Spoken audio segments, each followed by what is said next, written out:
पूरा क्षेत्र कहता है, पूरी जनता कहती है कि दुर्वासा महाराज का श्राप लग गया है, इसलिए उनका उठना मुश्किल है। और जब तक वो आके यहाँ क्षमा नहीं मांगेंगी। नमस्कार, मैं हूं धारिया और आप देख रहे हैं आजाद भारत न्यूज। बाबा जी, हम आपसे जानेंगे आपका नाम क्या है? महंत और बिहारी दास जी। तो बाबा जी, इस समय आप कहाँ पर विराजमान हैं? कहाँ पर हैं आप? इस समय हम ऋषि दुर्वासा आश्रम जी, दुर्वासा धाम पर विराजमान है। जी। ऋषि दुर्वासा आश्रम की ये तपोभूमि है, जहाँ 88,000 ऋषि मुनियों के साथ में दुर्वासा महाराज तपस्या किए हैं। ये तामसा मनसा संगम पर स्थित दुर्वासा आश्रम पड़ता है। यहाँ पर हम जो विराजमान है। जी। जैसा कि आपका पूरे बाजार में पोस्टर और बैनर लगा हुआ है। जी। श्री रुद्र महायज्ञ आप कराने जा रहे हैं। जी। तो वो कब से चालू है और कब तक चलेगा? श्री रुद्र महायज्ञ का जो है भव्य आयोजन जो है ऋषि दुर्वासा आश्रम पर कराया जा रहा है, जो 8 जून से लेकर के 16 जून तक चलेगा। 8 जून से मतलब कलश यात्रा है, 16 जून तक पूर्णाहुति है और 17 को विशाल भंडारे का आयोजन कराया गया है। तो ये जो कलश यात्रा है जी, कहाँ से चलकर कहाँ समाप्त होगा? देखिए, ये 3 किलोमीटर के अंदर में जो है, यहाँ से ऋषि दुर्वासा आश्रम से चल करके शमशाबाद मार्ग होते हुए, इसके बाद जो है वहाँ बिहार विद्यालय होते हुए, गदड़ी होते हुए, इसके बाद फिर पूरा ऋषि दुर्वासा आश्रम पर लोग आ जाएंगे। जी। तो ये आपका भंडारे का आयोजन कब है? भंडारे का आयोजन 17 जून को है। आपको सरकार की तरफ से कुछ सुविधाएं अब तक मिली हैं कि नहीं? कुछ सुविधाएं नहीं मिली। हमारे यहाँ जो है काफी दिनों से हम संघर्ष किए, लेकिन नीलम सोनकर जो है यहाँ पर सब जो है करवा करके और यहाँ का फोटो लेकर सब कुछ करके मैंने उनसे रिक्वेस्ट किया था। उन्होंने कहा कि ठीक है, ऋषि दुर्वासा आश्रम पर काम करवाया जाएगा। इसके बाद मैं गोरखपुर भी गया था, वहाँ भी पर्यटक अधिकारी से कहा था, लेकिन सभी लोग मिल करके जब यहाँ काम करवाने के बेला आया तो नीलम सोनकर ले जाकर के कुछ लोगों को कहने में, जैसे उत्पाल का राम केवल प्रधान थे, वो मतलब भाजपा के सदस्य थे, अध्यक्ष थे। इसके बाद वहाँ कुछ प्रेमगिरी थे और लोग थे, सब लोग भाजपा के कार्यकर्ता थे। इन्होंने नीलम सोनकर को पकड़ के ले जा करके दुर्वासा मेला धाम में काम करवा दिए। यहाँ पर कोई कार्य नहीं हो पाया। दिखाते हैं कि ऋषि दुर्वासा आश्रम पर फूलपुर में कार्य प्रगति पर है, यहाँ कोई कार्य नहीं हुआ और हो गया दुर्वासा मेला धाम निजामाबाद में। दुर्वासा धाम मेला और दुर्वासा धाम, क्या ये दो है? दो है जी। अलग उस पार शिव मंदिर है, शिव मंदिर दुर्वासा मेला धाम में पड़ते हैं, वो निजामाबाद में पड़ते हैं। और दुर्वासा महाराज फूलपुर तहसील अरौला ब्लॉक में पड़ते हैं। जी।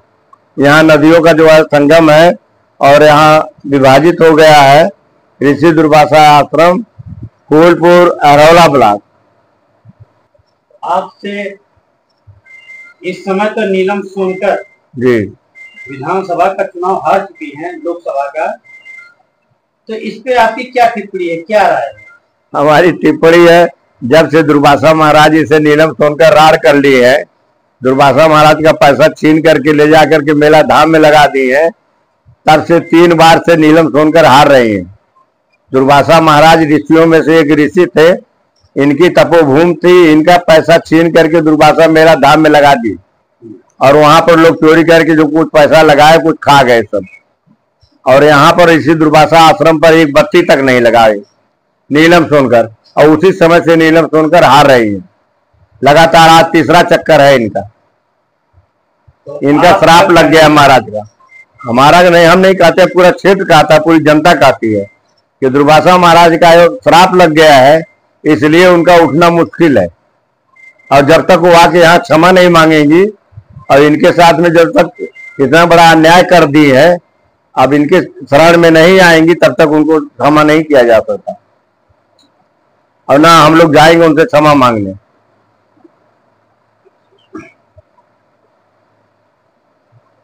तो इस समय तो मोदी जी प्रधानमंत्री बनेंगे ही। जी जी जी। ठीक है, तो आपको क्या लग रहा है कि जो 400 सीट की बात हुई थी, हमको राजनीति में मत लाइए। वो 400 सीट पार कर रहे थे मोदी जी जो है, और उनका हो नहीं पाया, और इसके बाद अब जा करके उनको मिला करके लोगों को अपना सरकार बनाए हैं। उनको भी कुछ आभास होना चाहिए कि हम कैसे कार्य कर रहे हैं, क्या करना चाहिए।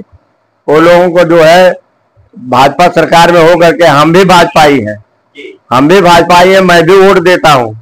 नीलम सोनकर हार गए, लेकिन उसको मैं भी वोट दिया हूँ, अभी जाकर वोट दिया हूँ, इसके बाद भी दिया हूँ।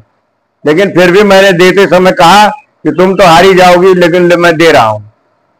मुझे मेरा दिल जो है संतुष्ट नहीं था, और वही हुआ जो दुर्वासा महाराज कहला रहे थे। कल जैसा कि जब परिणाम आया जी, पहले तो बहुत हल्ला था और बहुत शोरगुल था कि अब की बार मोदी जी 400 पार पूरा करेंगे जी। लेकिन जब ये उत्तर मिला, जो एक फल मिला कि 350 भी पूरा नहीं हो पाया, इन लोगों की कुछ कमियां हैं, जो इन लोगों की कुछ कमियां हैं। मोदी के कमी नहीं है, मोदी के कार्यकर्ताओं में कमी है। मोदी के जो है जितने संसद हैं, इन लोगों में कमी है। ये लोग जो है उनके आड़ में कहते कुछ है, करते कुछ है।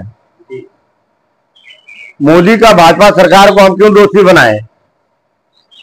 भाजपा सरकार आज भी जो है सही था। आज तीसरी बार जो है मोदी सरकार जो प्रधानमंत्री हुए हैं, और अभी चौथी बार भी होंगे। 2024 तक मोदी सरकार है, और इसके बाद अगला चुनाव भी मोदी सरकार जीतेगा। लेकिन जो बनाएंगे सरकार मोदी है, लेकिन जो है इनके सदस्य लोग खा गए। जैसे नीलम सोनकर है, नीलम सोनकर जो है इतना बड़ा विश्वासघात करके हमको दिल्ली से भगा करके बुला करके यहाँ आए, हमारा बयान लिया गया, हमारा सब कुछ किया गया। यहाँ दुर्वासा आश्रम पर सर्वे हुआ, 2-2 बार यहाँ से सर्वे करवा करके, और लास्ट में जब नक्शा बनाने लगे तो ले जा करके उस पार जो है नीलम सोनकर बैठ करके वहां के भाजपा के लोग कार्यकर्ता मिल गए और कहे कि यहीं पर काम करवा दिया जाए। काहे कि जो है ऋषि दुर्वासा आश्रम पर करवा रही हैं।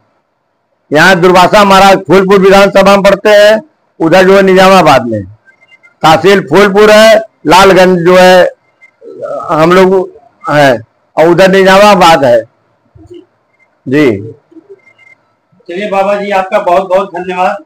आपने हमारे हर सवालों का जवाब बहुत खूबी से दिया है, इसके लिए आपको बहुत बहुत धन्यवाद।